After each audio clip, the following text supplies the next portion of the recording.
Subscribe کیجئے ہمارے channel شاہد رضا اشرفی official کو اور بیل آئیکن کو پریس کیجئے جس سے آپ کو نئے نئے ویڈیو کی نوٹیفیکیشن ملتی رہے۔ بتاؤں، غور کریں، اسم اعظم کم ظرفوں کو نہیں سکھایا جاتا، لیکن بہت جلدی سے گزرتا ہوں کس کو سکھایا جاتا۔ دیکھو، پہلی بات تو اگر سب کو اسم اعظم بتا دیا جائے تو لوگ اسی سے پیسے کمانے لگیں گے۔ مجھے تو اسم اعظم آتا ہے، بولو بولو کس کو بچے نہیں، ابھی دعا کرتا ہوں، بولو بتاؤ کس کے پاس روزی نہیں ہے۔ یہ سب چھڑی منتر جادو میں جن کو خدا کا پتہ مل جاتا ہے وہ ایسے چپ ہوتے ہیں کہ کسی سے بولتے ہی نہیں، ایسے بہرے ہوتے ہیں کہ کسی کی سنتے ہی نہیں، اس لیے کہ جو یار کو سننے کی لذت پالے پھر وہ کسی کو سننے کی طرف توجہ ہی نہیں دیتا۔ جو یار کے جلوے میں گم ہو جائے پھر وہ کسی اور کی طرف توجہ ہی نہیں دیتا۔ یہ سب بھنکس بازیاں جو ہوتی نا، ہم یہ ہیں اور ہم وہ ہیں اور ہمیں طریقت کی منزل مل گئی اور ہمیں معرفت کی منزل مل گئی اور ہم یہاں تک پہنچ گئے۔ ارے جو پہنچتا ہے وہ تو بیوی کو بھی نہیں بتاتا ہے کہ میں پہنچا کہاں تک۔ یہ اصل بات ہے، اس لیے کہ جو گھڑا بھرا ہوا ہوگا اس سے کبھی آواز نہیں آئے گی، جو آدھا خالی ہوگا آدھا بھرا وہ گڑ گڑ کرتا رہتا ہے۔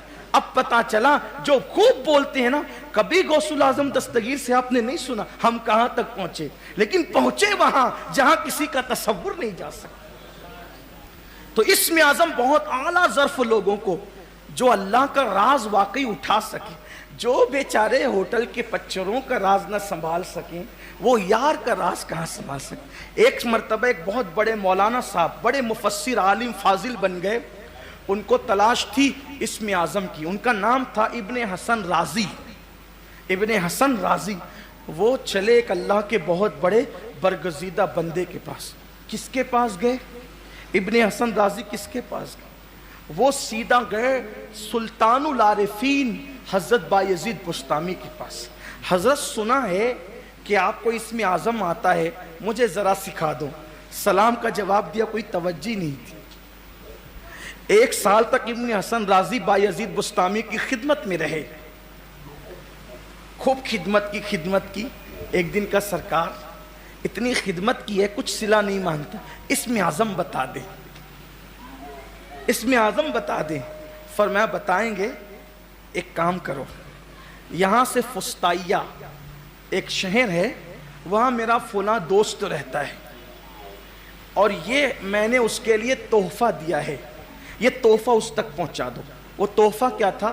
ایک تشت تھا اور اس میں ایک رومال ایسے اوپر ڈھکا ہوا تھا، پنجرے کی طرح رومال ڈھکا ہوا تھا اور تھا تشت، لے جا میرے دوست کو پہنچا دے۔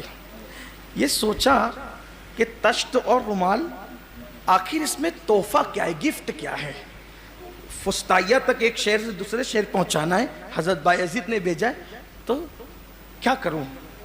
لیکن یہ امانت دار نہیں تھا، عالم بڑا بن گیا تھا، فاضل بن گیا تھا، مفسر بن گیا تھا، محدث بن گیا تھا، لیکن ظرف نہیں تھا۔ دیکھو، ڈگریاں ہونا اپنی جگہ ہے اور ظرف ہونا اپنی جگہ ہے۔ اسی لیے کبھی کبھی وہ ان پڑھوں کو سینوں میں علم ڈال کر ولایت کی ڈگری دے دیتا ہے، کیونکہ ظرف اعلیٰ ہوتا ہے تو یوں سکھا دیتا ہے، اور جن کے ظرف اعلیٰ نہیں ہوتے تو ساری زندگی پڑھنے پڑھانے میں گزر جاتی ہے لیکن کچھ ملتا نہیں، خالی آئے تھے خالی۔ یہ کیفیت ہوتی ہے، جیسے کہ علماء باطل کو آپ دیکھ لیں، ساری زندگی مدرسوں میں حدیث پڑھاتے ہیں لیکن بیچارے زندگی بھر یہی نہ سمجھ سکے کہ جس کی حدیث پڑھا رہے اس رسول کی شان کیا ہے، آخری دم تک بھی یہی کہتے ہیں کہ وہ تو ہماری طرح ہے۔ کیا لے گئے؟ کیا ملا زندگی بھر حدیث پڑھنے کا؟ جس حدیث والے کو سمجھائی نہیں، کیا ملا؟ یہ ہوتا ہے، سب زندگی پڑھنے میں گزار دی، حضور کی شان ہی نہ سمجھ سکے تو کیا ہے؟ کچھ نہیں ہے، اور بیچارہ کچھ پڑھتا ہی نہیں اور حضور کی شان ایسے ہی جانتا ہے جیسے اللہ تعالیٰ نے بیان فرمائی ہے، تو پھر وہ وہاں پہنچتا ہے جہاں وہ نہیں پہنچتا۔ تو ظرف اعلیٰ ہونا چاہیے، تو ظرف اعلیٰ نہیں تھا، پڑھا لکھا بہت تھا۔ سوچا کہ حضرت تو دیکھ نہیں رہے نا بایزید بسطامی، ذرا چیک تو کروں کہ ہے کیا، ذرا چیک کروں ہے کیا۔ جیسی رومال اٹھایا، اندر چوہا تھا، نکل کے بھاگا، چوہا تھا وہ نکل کے بھاگا۔ اب اس کی تو پول کھلی، کیونکہ اب وہاں لے جانا ہے تحفہ تو ہے ہی نہیں، اور اس کو غصہ بھی آیا, پلیٹ پھینکی, یہ کیا مذاق ہے میرے ساتھ, چوہا بھی کوئی تحفے میں بھیجتا ہے. واپس آگے کہا حضرت غضب ہو گیا. کہا کیا ہوا, اتنی جلدی پہنچا دیا تحفہ. کہا میں پلیٹ اور وہ سب پھینک کر آئے. کہا کیوں پھینکا؟ کہا رستے میں میں نے دیکھا, چیک کیا تو اس میں چوہا تھا. چوہا بھی تحفے میں بھیجا جاتا ہے. کہا تحفہ بھیجنا ہی نہیں تھا, تجھے چیک کرنا تھا, اس لیے کہ جو چوہے کا راز نہیں چھپا سکتا وہ قدرت کا راز کیا چھپا سکتا. اس کو میں اسم اعظم سکھاؤں, اسم اعظم اس کو سکھاؤں جو میرے راز کو نہیں چھپا سکتا, وہ اللہ کے راز کو. جا یہاں سے, تو اس کے قابل نہیں ہے. اور علم کتنا ہو جس کے پاس اسم اعظم ہو. ایک مرید کو پتا چلا کہ میرے پیر صاحب کے پاس اسم اعظم. دیکھو پہلی بات یہ جو ولایت اور یہ چیزیں جو ہوتی نا, یہ مانگنے اور سیکھنے والی نہیں ہوتی. جب بندہ اس قابل ہوتا ہے تو قدرت اس کے سینے میں ایسے انڈیل دیتی. جو اس قدرت جانتی ہے کون کس قابل ہے, اس لیے وہ جو جس قابل ہوتا ہے اس کو عطا کر دیتی. تو مرید کو پتا چلا کہ میرے پیر کے پاس اسم اعظم ہے. آیا, سرکار اسم اعظم سکھا دیجیے. پیر صاحب نے کہا سکھا دیں گے بیٹا, سکھا دیں گے, لیکن ایک شرط ہے. کیا شرط ہے؟ کہا صبح سے لے کے شام تک جاؤ بازار میں بیٹھو, شام کو آنا پھر دیکھیں گے کرنا کیا ہے. یہ گیا, صبح سے شام تک مارکیٹ میں بیٹھا. وہاں تو چیٹنگ بازیاں تھی, یہ اس کا چھین کے کھا رہا ہے, یہ جھوٹ بول رہا ہے, وہ دھوکہ دے رہا ہے, وہ فریب کر رہا ہے, وہ اس کو مار رہا ہے, وہ اس کو پیٹ رہا ہے. یہ بار بار اپنے ہاتھ پہ ہاتھ مارتا. پیر صاحب نے بہت غلط کیا, پیر صاحب نے بہت غلط کیا. اور اپنا کہتا اگر وہ مجھے اسم اعظم صبح کو سکھا دیتے, اس کو نپٹتا, اس کو نپٹتا, اس کو, یعنی یہی سب وہ سوچتا رہا. لیکن جب شام کا وقت قریب آیا تو اس کے صبر کا پیمانہ لبریز ہو گیا, اور اس نے پیر صاحب پر غصے میں وہ آیا کہ کیوں نہیں سکھایا. اس نے کون سا منظر دیکھا تھا؟ منظر یہ دیکھا تھا, ایک بڈھا 80 سال سے بھی زیادہ عمر کا, جس کا پورا وجود کانپتا تھا. اس نے کندھے پہ لکڑیوں کا گٹھا اٹھا رکھا ہے, اور کانپتے ہاتھوں سے وہ زمین پہ لکڑی کا گٹھا ڈالتا ہے.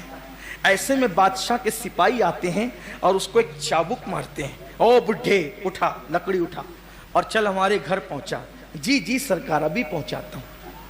اس نے اٹھایا لکڑی اور کانپتے ہوئے کندھے پہ رکھا. سون, پیسے نہیں دیں گے. جی سرکار جیسے آپ کی مرضی. اب یہ تو غصے میں لال پیلا, 80 سال سے زیادہ عمر کا ایسا بوڑھا جس کا پورا وجود کانپتا ہے. ارے میرے پیر نے تو بہت بڑی غلطی کی, اسم اعظم نہیں بتایا. کم سے کم نہیں ان سب کو چھوڑ دیتا تو ان بدبختوں سے ضرور بدلہ لیتا. کتنا ظلم کر رہے ایک بوڑھے پر, کس قدر اس کو ستا رہے ہیں. اس کے اندر چلنے کی طاقت نہیں. ابھی وہ لے کر چلا ہی تھا, پھر پیر پہ چابک پڑا. جلدی چل, ہمیں تاخیر گوارا نہیں ہے. جی سرکار ابھی چلتا ہوں. وہ اپنی طاقت سے بڑھتا رہا. اس وقت اس نے سوچا کہ اگر آج شام میرے پیر نے مجھے اسم اعظم بتایا, پہلے اسم اعظم پڑھ کے ان سپاہیوں کے لیے بد دعا کروں گا. آیا لال پیلا غصے میں, سرکار آپ نے بہت غلط کیا, مجھے آپ نے اسم اعظم نہیں سکھایا. کہا بیٹا کیا ہوا, مسئلہ کیا ہے؟ کہا کہ صبح سے شام تک بیٹھا, بازار مارکیٹ میں ظلم چٹنگ بازیاں ہی ہو رہی ہے, اور یہ تو چھوٹی موٹی تھی جو میں برداشت نہ کر سکا. بڑی وہ جو شام کا معاملہ تھا. کیا تھا بیٹا؟ سب پورا واقعہ بتایا. پیر صاحب ہنسنے لگے. حضرت 80 سال کے بوڑھے پہ ظلم بتاتا ہوں اور آپ ہنستے ہیں. فرمایا بیٹا وہ جو 80 سال کا بڈھا تھا نا, جو چابک کھائے جا رہا تھا, اسی نے مجھے اسم اعظم سکھایا ہے. اسم اعظم اسی نے مجھے سکھایا ہے, وہ قطب ہے اس دور کا. تو کہا حضرت جب اس کو چابک پڑھتے ہیں تو میں اتنی ہمدردی کرتا ہوں کہ اسم اعظم پڑھ کے ان سپاہیوں کے لیے بد دعا کر دوں, وہ خود کیوں ان کے لیے بد دعا نہیں کرتا اور جی سرکار کہتا ہے. تو تب پیر نے فرمایا بیٹا جب صبر کا یہ مادہ سینے میں پیدا ہوتا ہے تب اللہ تعالیٰ لوگوں کو اسم اعظم عطا فرماتا ہے. یعنی اپنی ذات کے لیے بدلہ لینے کا بالکل انسان کے دل و دماغ سے خیال ہی نکل جائے تب اللہ تعالیٰ اسم اعظم سکھاتا ہے. اب بتائیں کون ہے ایسا؟